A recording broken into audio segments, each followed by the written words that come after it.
அந்த நேரம் வந்து எம்ஜிஆர் குண்டடிப்பட்டு இருந்த நேரம் வந்து, அந்த நேரத்துல மருத்துவமனையில இருந்த ஒரு படம், ஒரு புகைப்படத்தை வந்து திமுக சார்பாக வெளியிடப்பட்டது. இந்த படம் தான் எம்ஜிஆர் என்கின்ற ஒரு நடிகரை தமிழ் மக்களுக்கு நன்றாக காண்பித்த படம் அது. அதுக்கு முன்னாடி அவர் நடிச்சிருக்கிறார். அவர் 1930களிலேயே நடிக்க வந்துட்டவர் எம்ஜிஆர். சிவாஜி என்ன பண்றாருன்னா, நான் பலதரப்பட்ட வேடங்களை ஏற்று நடிச்சுட்டு இருக்கிறேன்.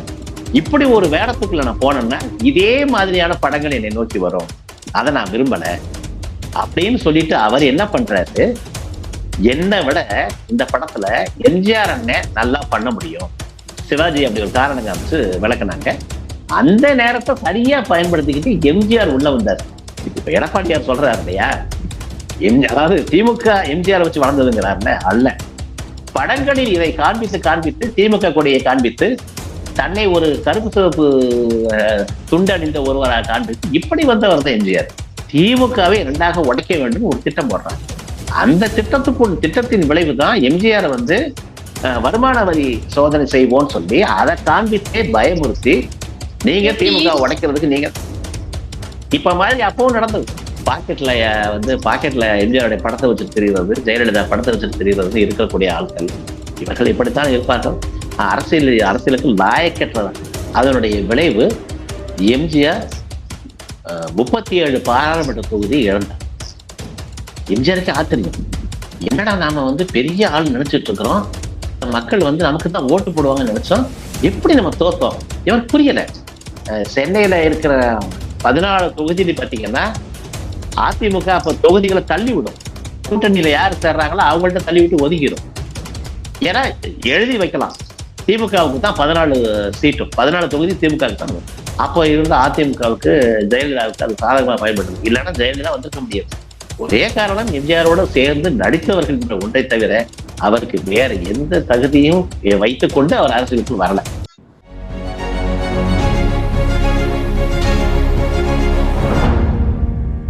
திராவிட பேச்சரங்க நேயர்களுக்கு வணக்கம். இன்று நம்முடன் நேர்காணலில் இணைந்திருப்பது ஊடகவியலாளரும் விடுதலை செய்தி பிரிவு பணியாளருமாகிய தோழர் இசையன்பன் அவர்கள். வணக்கம் தோழர். வணக்கங்க, சொல்லுங்க, இன்னைக்கு எதை பற்றிய கேள்விகள்? தோழர், திருப்பூர்ல அதிமுக போராட்டம் ஒண்ணு நடத்தினாங்க. அந்த போராட்டத்துல எதிர்கட்சி தலைவர் எடப்பாடி பழனிசாமி அவர்கள் பேசும்போது சொன்னாரு, எம்ஜிஆரோட முகத்தை வச்சுதான் திமுக வந்து வெற்றி பெற்றது, எம்ஜிஆர் இல்லைன்னா திமுகவோட வெற்றி பெறக்கூடிய வாய்ப்பு இல்லை அப்படின்னு சொல்லிட்டு பேசியிருந்தாரு. அது குறித்து உங்களுடைய கருத்து என்னன்னு சொல்லுங்க. எடப்பாடி சரி, என்ன சொல்றது, எடப்பாடியை பத்தி தான் நம்ம பல வகையில பல மாதிரி அறிஞ்சிருக்கிறோமே, அதனால அவர் இந்த மாதிரி ஏதாவது சொல்றதுதான் சகஜமான விஷயம். இதெல்லாம் நம்ம வந்து கவனம் பண்ணி பண்ணல, அரசியல்ல இதெல்லாம் சகஜமப்பா அப்படின்ட்டு போயிடணும், வேற வழியே கிடையாது, வேற வழியே இல்லை. அதாவது என்னன்னா, விசிலடிச்சான் குஞ்சுகள் நாங்க சொல்லுவோம் அந்த காலத்துல. நீங்க எல்லாம் கேள்விப்பட்டிருக்கீங்களான்னு தெரியல, நாங்கன்னு சொல்றது வந்து என்னுடைய சிறு வயதுல. அதாவது அதிமுக பேரு விசிலடிச்சான் குஞ்சு கட்சிப்பா அப்படிம்போம். விசில் அடிக்கிறது, விசிலடிச்சான் குஞ்சுகள் அப்படிம்போம் அந்த காலத்துல. ஏன்னா எம்ஜிஆர் பார்த்தாலே உடனே விசில் அடிக்கிறது தான் வேலை. அந்த மாதிரி கூட்டத்துல இருந்து வந்த ஒருத்தர் பேசுறத என்ன பண்றது, இப்படித்தான் சொல்லுவாரு அவரு. ஆமா, திமுகவுக்கே வந்து எம்ஜிஆர் முகங்காட்டி தான் அப்படின்னு சொல்லியிருப்பாரு. அவர் சொன்னதுல ஒரு விஷயம் உண்மை. அதை என்னன்னா, அந்த தேர்தல் 1967 தேர்தல் அப்போ எம்ஜிஆருடைய அந்த அவர் குண்டடிப்பட்டிருந்த அந்த காட்சி இருக்கு இல்லையா, அவர் வந்து மருத்துவமனையில சிகிச்சை பெறுகின்ற மாதிரியான ஒரு படம் ஒன்று இருந்தது அப்போ அந்த காலத்துல. அந்த படம் வந்து இந்த தேர்தல் நேரத்துல நிறைய இடங்கள்ல ஒட்டப்பட்டது. ஒருவேளை அவர் அதை பொருத்தி சொல்றாரான்னு எனக்கு தெரியல, இருக்கலாம், அதை பொருத்தி கூட அவர் சொல்லலாம். ஆனா எம்ஜிஆரும் இல்ல, அவர் எடப்பாடி சொல்றது ஒருவேளை அதை வச்சு சொல்றாரான்னு தெரியல. எம்ஜிஆருடைய முகத்தை காட்டின்னு சொல்றாரு. இல்ல, அதுதான் சொல்றேன், எம்ஜிஆருடைய முகத்தை காண்பித்து திமுக வந்து வந்ததுன்னு சொல்றாரு இல்லையா, அதுக்காக சொல்றேன். அந்த நேரம் வந்து எம்ஜிஆர் குண்டடிப்பட்டு இருந்த நேரம் அது. அந்த நேரத்துல மருத்துவமனையில இருந்த ஒரு படம், ஒரு புகைப்படத்தை வந்து திமுக சார்பாக வெளியிடப்பட்டது. அந்த படம் வந்து ஊர் முழுக்க வந்து அது வந்து சுவரொட்டியா ஒட்டப்பட்டது. ஒருவேளை அவர் அதை வச்சு சொல்லலாம்னு நினைக்கிறேன். அது இருக்கலாம், அப்படி இருக்கலாம் அப்படின்னு. ஆனால் அது வல்ல காரணம் எம்ஜிஆர் வந்து வச்சு திமுக வளரல, திமுக வச்சு எம்ஜிஆர் வளர்ந்திருக்கிறார். இதுதான் உண்மை, இதுதான் உண்மை. 1948கள்லயே ராஜகுமாரின்னு ஒரு படம், எம்ஜிஆர் கதாநாயகனா முழுநீள கதாநாயகனா நடிச்ச முதல் படம் நினைக்கிறேன். அதுக்கு முன்னாடி அவர் பல படங்கள் நடிச்சிருக்கிறாரு. ஏறத்தாழ ஒரு 15 படங்கள் நடிச்சிருப்பாரு. எந்த படமுமே அவருக்கு ஒரு முக்கியத்துவத்தை கொடுக்கல. எந்த படமும் அவருக்கு பெரிய பிரேக் இல்லை. ராஜகுமாரிங்கிற படம் தான் அவருடைய முதல் முழுநீள அவர் ஒரு ஹீரோவா பண்ண படம். அந்த படத்தினுடைய வசனம் வந்து கலைஞர் தான் வசனம். இந்த படம் தான் எம்ஜிஆர் என்கின்ற ஒரு நடிகரை தமிழ் மக்களுக்கு நன்றாக காண்பித்த படம் அது. அதுக்கு முன்னாடி அவர் நடிச்சிருக்கிறார். அவர் 1930கள்லயும் நடிக்க வந்துட்டவர் எம்ஜிஆர், நம்ம கலைவாணர், இவங்கெல்லாம் 1930கள்லயே வந்துட்டவங்க. சதிலீலாவதிங்கிற முதல் படம், இவங்க எல்லாருக்குமே அது முதல் படமா இருந்தது. ஆனா அதுல நடிச்ச கலைவாணர் எல்லாம் பாத்தீங்கன்னா பெரிய அளவுல பெயர் பெற்று வந்துட்டாரு. எம்ஜிஆரால வர முடியல. அதுதான் எம்ஜிஆருடைய நிலைமை. எம்ஜிஆர் எங்கே வர்றாருன்னா ராஜகுமாரி படத்துல வந்து ஒரு முழுநீள கதாநாயகனா வர்றாரு. அந்த படத்துல கலைஞர் அவர்களுடைய வசனத்தை பேசித்தான் யார் இந்த நடிகர் அப்படின்னு மற்றவர்கள் பார்க்கக்கூடிய அளவுக்கு இருந்தார். இதுதான் எம்ஜிஆர். இதனால வந்து திமுக வச்சு எம்ஜிஆர் வச்சு திமுக வளர்ந்தது அப்படின்னு சொல்ல முடியாது. ஆனா அந்த காலகட்டத்துல திராவிட கழகத்துல இருந்து திமுகன்னு ஒண்ணு உருவாகி வரல அந்த காலகட்டம்.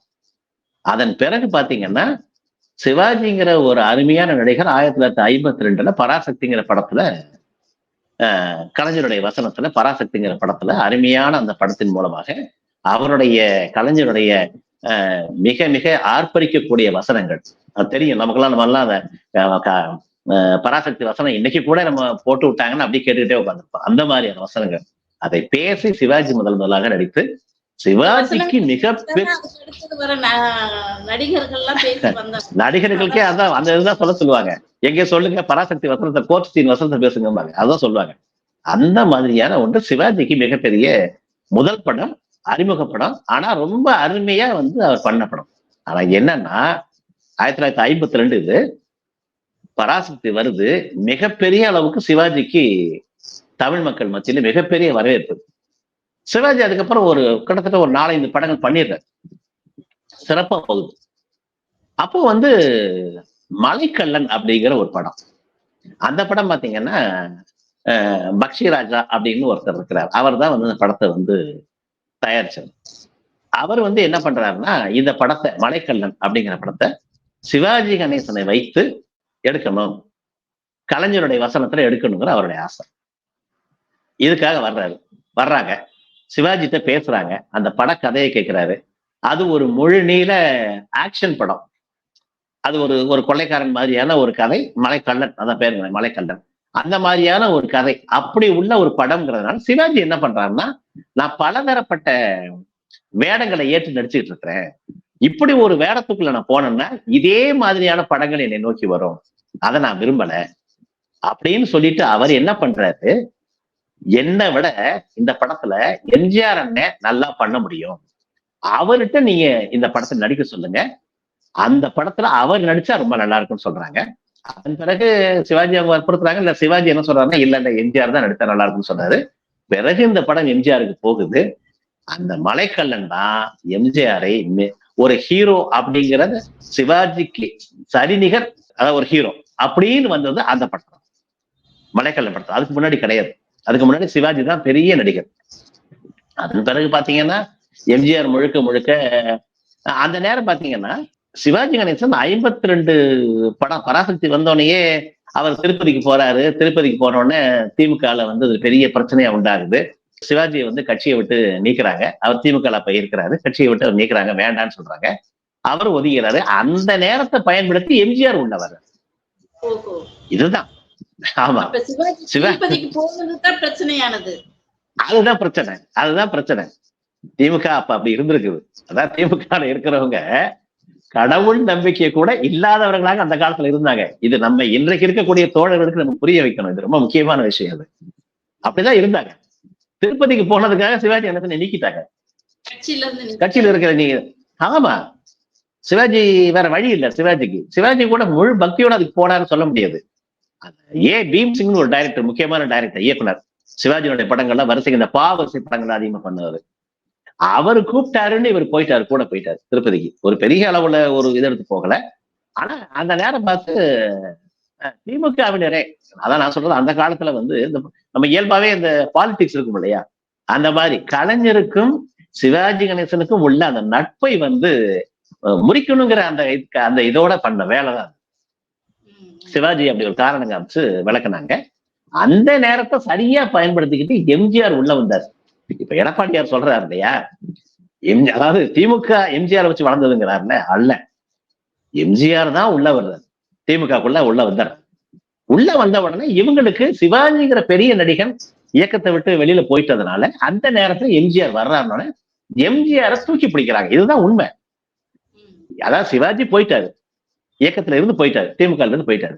அப்போ அவருக்கு நிகரா ஒருத்தரை வளர்க்கணும், அந்த ஒரு எண்ணம், ஒரு போட்டியை உண்டு பண்ணணுங்கிறதுக்காக எம்ஜிஆரை வளர்த்தார்கள் திமுகவினர். இதுதான் உண்மை.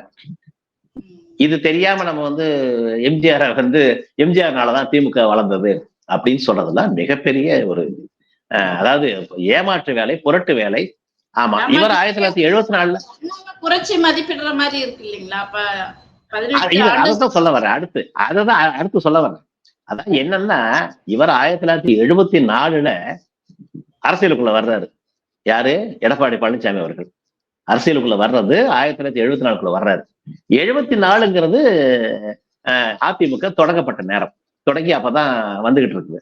அந்த நேரத்துல வர்றாரு. அவங்க வந்து முழுக்க முழுக்க எம்ஜிஆர் ரசிகர்கள் இருந்திருப்பாங்க, ரசிகர்கள். அதனால ரசிகர் முகத்திலேயே வந்ததுனால அவருக்கு எம்ஜிஆரை தெரிஞ்சிருக்கலாம், அடுத்து அம்மையார் ஜெயலலிதாவை தெரிஞ்சிருக்கலாம், அதுக்கப்புறம் அம்மையார் சசிகலாவை தெரிஞ்சிருக்கலாம். இப்படித்தான் அவருக்கு தெரிஞ்சிருக்கும். அவர்களுக்கெல்லாம் அண்ணாவை பற்றி தெரியாது. இந்த கட்சியினுடைய பெயரே அண்ணா திராவிட முன்னேற்ற கழகம்.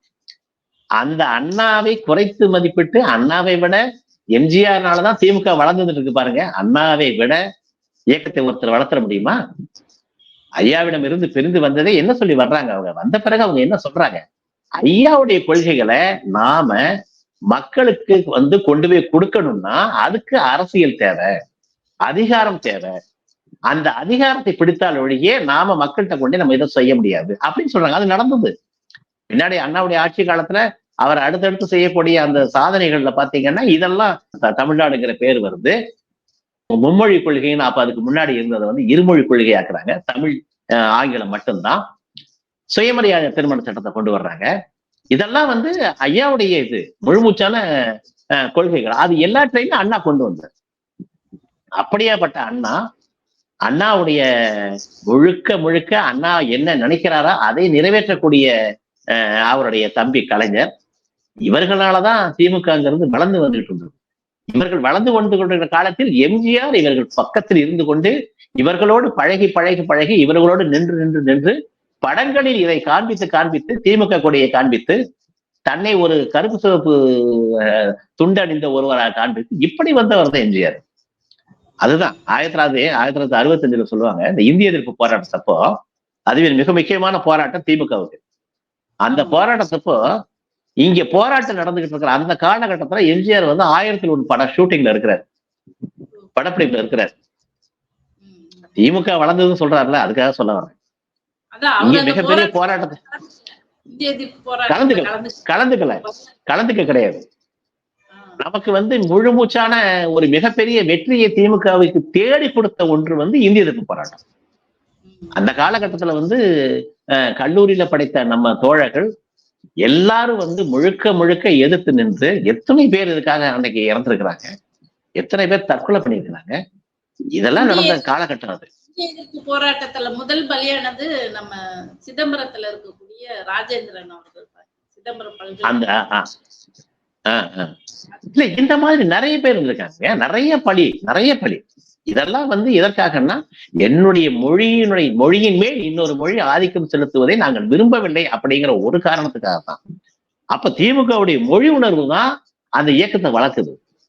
திமுகவுடைய இன உணர்வு தான் அந்த இயக்கத்தை வளர்க்குது. திமுகவுடைய அரசியல் புரிதல், மக்களை பற்றி தெளிவாக மக்களுக்கு எது சேர வேண்டும், எதை கொடுக்க வேண்டும் என்பதை தெரிந்து கொண்டவர்கள் திமுகவினர். அதைத்தான் அண்ணா செஞ்சாரு, அதைத்தான் கலைஞர் செஞ்சாரு. அதெல்லாம் தெரியாம இவர் வந்து திமுக வந்து எம்ஜிஆர்னாலதான் திமுக வளர்ந்ததுன்னா, எங்க எம்ஜிஆர்னால வளர்ந்தது? எந்த இடத்துல வளர்ந்துருக்குன்னு அவர் ஏதாவது ஒரு குறிப்பிட்டு ஏதாவது ஒண்ணு சொல்லட்டுமே. இப்படிதான் வந்தது. இது என்னன்னா, இது ஒரு பிம்பம்.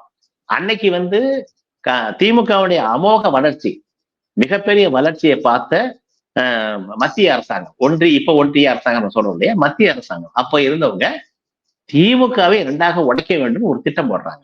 அந்த திட்டத்தின் விளைவுதான் எம்ஜிஆர் வந்து வருமான வரி சோதனை செய்வோம்னு சொல்லி அதை காண்பித்தே பயமுறுத்தி, நீங்க திமுக உடைக்கிறதுக்கு நீங்க இப்ப மாதிரி அப்பவும் நடந்தது. எம்ஜிஆர் காலத்துல நடந்தாரு. எம்ஜிஆருக்கு பயந்து போய் அதுக்கு இது பண்ணவர் தான். ஆமா, இதையெல்லாம் தெரியாம நம்ம பாட்டுக்கணும், வரலாறு தெரியாம நம்ம எதையாவது வாயில் வருவதை நான் பாட்டு சொல்லிக்கிட்டே போறது அப்படிங்கிறதுதான் கொஞ்சம் கூட சரியில்லாத விஷயம். அதுவும் 4 ஆண்டுகள் ஒருத்தர் முதலமைச்சராக இருந்திருக்கிறாரு. அவர் எப்படி அப்படி முதலமைச்சர்? திராவிடம்னா என்னன்னு கேட்டா, அதெல்லாம் என்கிட்ட போய் கேட்கறீங்கன்னு சொன்னவர் தானே அவரு. அப்படி சொன்னவர் தானே. அப்ப அவர் என்ன, அதாவது அவருடைய அரசியல் புரிதல் எந்த அளவுக்கு இருக்குன்னு சொல்றேன். இயக்கத்தினுடைய பெயர், கட்சியினுடைய பெயர் அண்ணா திராவிட முன்னேற்ற கழகம். அப்படி உள்ள ஒரு கட்சியில திராவிடம்ல என்னன்னு கேட்டா, அது நமக்கெல்லாம் தெரியாதுங்கன்னு சொல்லி நம்ம பதறி போய் ஓடுறாரு. அப்ப அப்படி அவங்கள்ட்ட போய் கேட்கணுங்கிறாரு அவருக்கு. ஆமா, அதனால அவர் இப்படிதான் சொல்லுவாரு. புராண கதைகளுக்கு திராவிடத்துக்கு என்ன சம்பந்தம் இருக்குது? அது இலக்கியம் என்ன சம்பந்தம்? அது அப்படி சொல்லக்கூடிய ஒரு மனிதராக இருக்கிறவர் அவர் இப்படிதான் சொல்லுவாரு. திமுக வந்து எம்ஜிஆர்னால வளர்ந்ததுதான் சொல்லுவாரு. நிச்சயமாக இல்லை, எம்ஜிஆர்னால வளர்க்கப்படல, எம்ஜிஆர் திமுகவால் வளர்ந்தார், முழுக்க முழுக்க வளர்ந்தார். இதுல ஒண்ணும் இதே கிடையாது. அதுக்காக அவருடைய அப்பா அவர் ஆற்றின பணியை நம்ம வந்து குறைத்து மதிப்பிடல. அவர் முழுக்க திமுகவிற்காக பணி செய்திருக்கிறார். அந்த காலகட்டங்கள்ல ஊர் ஊரா போய் பிரச்சாரம் பண்ணதுல அவரும் முக்கியமான ஒருத்தர், நல்லா செஞ்சிருக்கிறாரு. அதுல எந்த மாற்றத்திலும் கிடையாது. அவரும் அதாவது திமுகவுடைய வளர்ச்சியில அவர் பங்கு இருக்குன்னு சொன்னா அதை ஒத்துக்க முடியும். ஆனா திமுகவே அவரால் தான் வளர்ந்ததுன்னு சொன்னாதான் அங்கேதான் நம்ம ஏற்றுக்கொள்ள முடியாது. அண்ணாவை குறைத்து மதிப்பிட முடியுமா? இவர்கள் அண்ணாவை வந்து குறைத்து மதிப்பிடுவது தானே இதனுடைய அர்த்தமா இருக்கும், இதனுடைய பொருளே அதுதானே. எம்ஜிஆர்னால திமுக வளர்ந்தது சொன்னா அப்ப அதனுடைய பொருள் அதுதானே. எம்ஜிஆர் அண்ணாவை தான் எம்ஜிஆர் வந்து தலைவரா ஏத்துக்கிட்டாரு. அவர் ஏற்றுக்கொண்ட தலைவரவே இவங்க குறைச்சு சொல்றாங்கன்னா அவங்க கட்சியில அண்ணா பேரை வச்சுக்கிட்டு அப்ப எந்த அளவுக்கு இவர்கள் ஏற்றுக்கொண்ட தலைவர் என்பது எம்ஜிஆர் தானே. அதாங்க சொல்றேன், இவங்களுக்கு அண்ணாவும் தெரியாது, பெரியாரும் தெரியாது, திராவிடமும் தெரியாது. இவர்கள்லாம் வந்து பொழுதுபோக்குக்காக அரசியலுக்குள்ள வந்தவங்க. பாக்கெட்ல எம்ஜிஆருடைய படத்தை வச்சுட்டு தெரிகிறது, ஜெயலலிதா படத்தை வச்சுட்டு தெரிகிறது இருக்கக்கூடிய ஆட்கள். இவர்கள் இப்படித்தான் இருப்பார்கள்.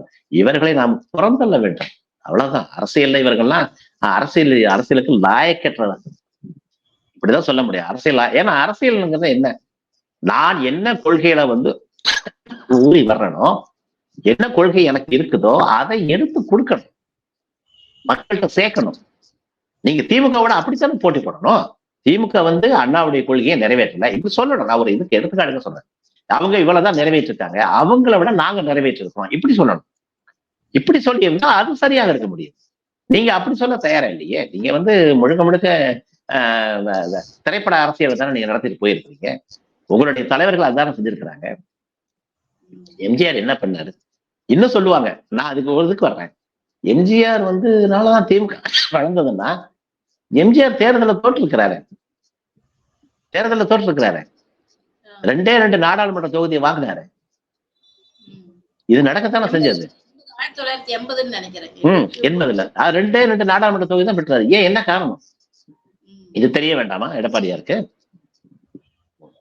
9,000 ரூபாய் வருமான வரம்பு திட்டம். 9,000க்கு மேல இருந்தா அவங்களுக்கு இடஒதுக்கீடு கிடையாது. இது எம்ஜிஆர் கொண்டு வந்து இது. அப்போ அந்த நேரத்துல திராவிட கழகமும் திராவிட முன்னேற்ற கழகமும் அதை எதிர்த்து மிகப்பெரிய போராட்டங்களை செஞ்சது. அதனுடைய விளைவு எம்ஜிஆர் 37 பாராளுமன்ற தொகுதி இழந்தார். எம்ஜிஆருக்கு ஆச்சரியம், என்னடா நாம வந்து பெரிய ஆள் நினைச்சிட்டு இருக்கிறோம், நம்ம மக்கள் வந்து நமக்கு தான் ஓட்டு போடுவாங்கன்னு நினைச்சோம், எப்படி நம்ம தோத்தோம்? இவருக்கு புரியல.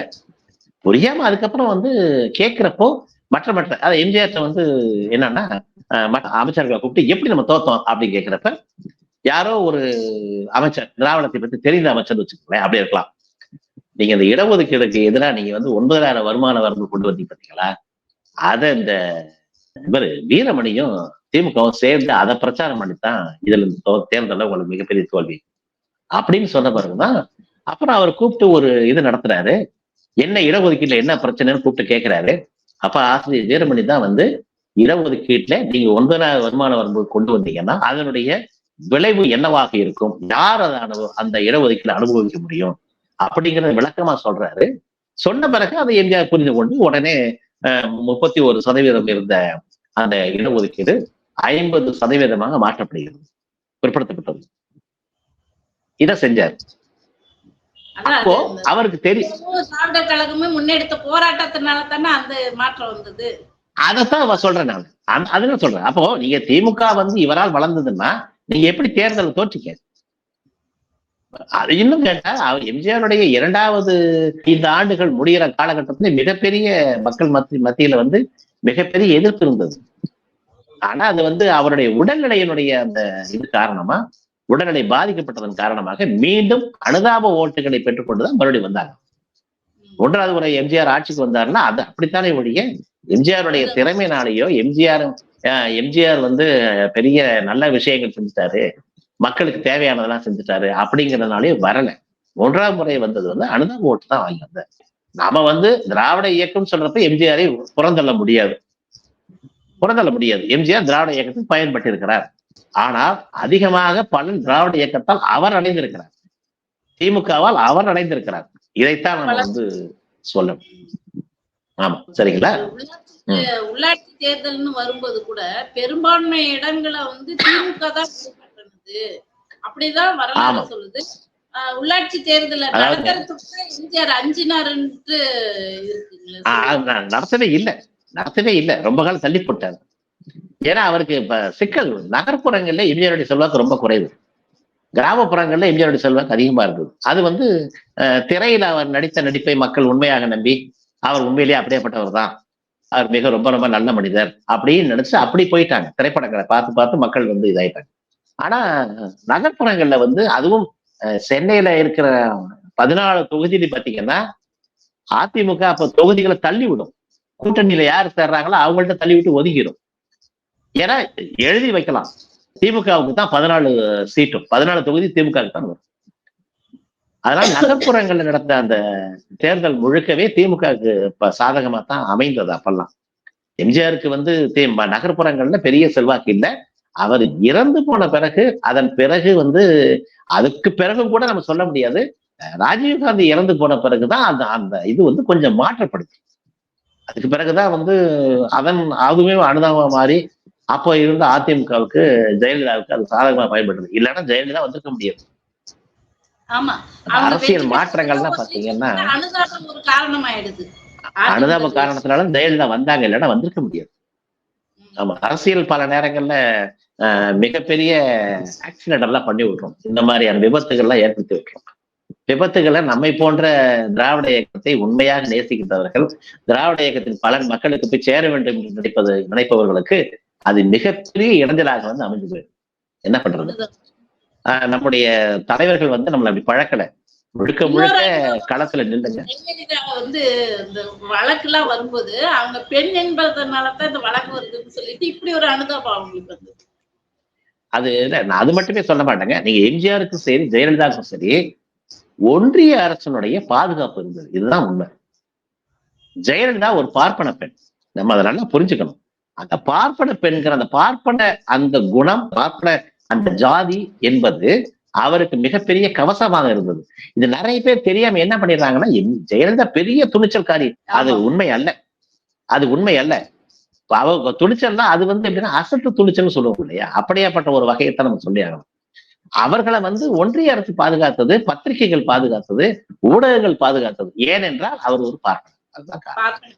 அந்த காரணத்தினால அவர் வந்து இதானாரே ஒழிய, அதாவது ஜெயலலிதாவெல்லாம் வந்து எந்த இதுல வந்து அவங்களை எல்லாம் ஒரு கணக்குல சேர்க்க முடியும் சொல்லுங்க பார்க்கலாம். அவங்க அவங்க வந்து படித்தவர்கள், அரசியல் பற்றி புரிந்தவர்கள் என்பதெல்லாம் வேறு. ஆனா அரசியல் அப்படிங்கிற அந்த ஒன்றுக்குள்ள வரக்கூடிய தகுதி படைத்தவர்களாக அவர் இருந்தார் என்றால் நிச்சயமாக இல்லை என்றுதான் சொல்ல முடியும். ஒரே காரணம், எம்ஜிஆரோடு சேர்ந்து நடித்தவர்கள் என்ற ஒன்றை தவிர அவருக்கு வேற எந்த தகுதியும் வைத்துக் கொண்டு அவர் அரசியலுக்குள் வரல. அப்படியெல்லாம் வரலையே. அப்படி வந்திருந்தா பரவாயில்ல. இன்னைக்கு எப்படி இவர் நம்ம விஜய் அவர்கள் வர்றதுக்கு துடிக்கிறாரோ அந்த மாதிரிதான் அரசியலுக்கு நேரம் வந்தா முதலமைச்சராக தான் வருவேன் அப்படிங்கிற மாதிரி வர்றாங்க இல்லையா? அந்த மாதிரி அது அன்னைக்கு ராஜீவ்காந்தியினுடைய அந்த மரணத்தினால ஜெயலலிதா தவறி போய் வந்தோம். அதுதான். இனி இப்பவும் நமக்கு பாருங்க மிகப்பெரிய எதிர்ப்பலைகள் இருக்குது, ஒன்றிய அரசாங்கத்தினுடைய மிகப்பெரிய அச்சுறுத்தல்கள் இருக்குது. இதையெல்லாம் தாண்டி இன்றைக்கு இருக்கக்கூடிய நமது முதலமைச்சர் அவர்கள், தளபதி அவர்கள் மிக சிறப்பாக செம்மையாக என் பணி என்னவென்று பாருங்கள் அப்படின்னு இப்ப கூட பாத்தீங்கன்னா வெளிநாட்டுக்கு போய் மிகப்பெரிய அளவுல முதலீடுகளை அள்ளி கொண்டு வர்றாரு. ஒன்றிய அரசினாலேயும் மறுக்க முடியல. இந்தியாவிலேயே மிக பெரிய அளவுல வந்து தொழில் நகரமாக மாறிக்கிட்டு இருக்கு, மாநிலமா மாறிக்கிட்டு இருக்கு. தமிழ்நாடு வந்து ஒன்றிய அரசே சொல்ல வேண்டிய கட்டாயத்துக்கு வந்திருக்குது. இவ்வளவு நடக்கத்தான் செய்யுது. ஆமா, அதையும் மீறி நமக்கு வந்து ஒன்றிய அமைச்சர்களாக வரக்கூடிய நிர்மலா சீதாராமன் அவர்களோ, இங்க இருக்கக்கூடிய அண்ணாமலை அவர்களோ எதை வேண்டுமென்றாலும் வாயில் தோன்றுவதெல்லாம் பேசிவிட்டு இதையெல்லாம் மக்கள் வந்து நம்புவார்கள் நினைத்துக் கொண்டு எதை வேணாலும் சொல்லிக்கிட்டு போயிட்டு இருக்காங்க. அப்படி நடக்கவே நடக்காது. உண்மையிலேயே இப்ப கூட பாத்தீங்கன்னா கருத்து கணிப்பு தமிழ்நாட்டை பொறுத்த அளவில் பாத்தீங்கன்னா முழுக்க முழுக்க திமுகவுக்கு சாதகமா தான் இருக்குது. இது ஏதோ திமுக சாதகமாக நம்ம பெருமை கொள்றதை விட முதலமைச்சர் அந்த அளவுக்கு இந்த மாநிலத்தை மாற்றி அமைத்திருக்கிறார். மக்கள் முதலமைச்சரை சரியாக புரிந்திருக்கிறார். அதனுடைய விளைவுதான் திமுக மறுபடியும் வருது. இந்தியா முழுக்க இருக்கக்கூடிய அலை வேறு மாதிரி இருக்கு. இன்னைக்கு இருக்கக்கூடிய கருத்து கணிப்புகளுடைய இது வந்து வேற மாதிரி இருக்கு. அது உண்மை. இந்தியாவுடைய மிகப்பெரிய அளவுல வடநாட்டு பகுதிகள் எல்லாம் இன்னும் பரப்புரையே மிகப்பெரிய அளவுல கொண்டு போவது இருக்குது. ஆனா தமிழ்நாடு அப்படி இல்லை. தமிழ்நாடு வந்து பெரியார் வளர்த்த பூமி, அண்ணா வளர்த்த பூமி, கலைஞர் வளர்த்த பூமி. இன்று முதலமைச்சர் தளபதி அவர்கள் மிகச் சிறப்பாக ஆண்டு கொண்டிருக்கும் பூமி. இந்த மக்கள் முதலமைச்சரை சரியாக புரிந்திருக்கிறார்கள். வருகின்ற காலங்களிலும் திமுக தான் வெற்றி பெறும். ஆமா, எடப்பாடியார் எதை வேணாலும் சொல்லட்டும், எதை வேணாலும் செய்யட்டும். ஆமா, அவங்க இயக்கம் கட்சி நடத்திட்டு போறாங்க. நிச்சயமாக அவர்களால் ஒருபோது நம்மை ஒன்றும் செய்ய முடியாது. ஆனால் அதே நேரத்தில் நாமளும் அசட்டையாக இருக்கக்கூடாது. முழுக்க முழுக்க நாமளும் களத்துல நிக்கணும், மக்கள் பணியை ஆற்றணும். இதுதான் நான் சொல்றேன். நன்றி, வணக்கம்.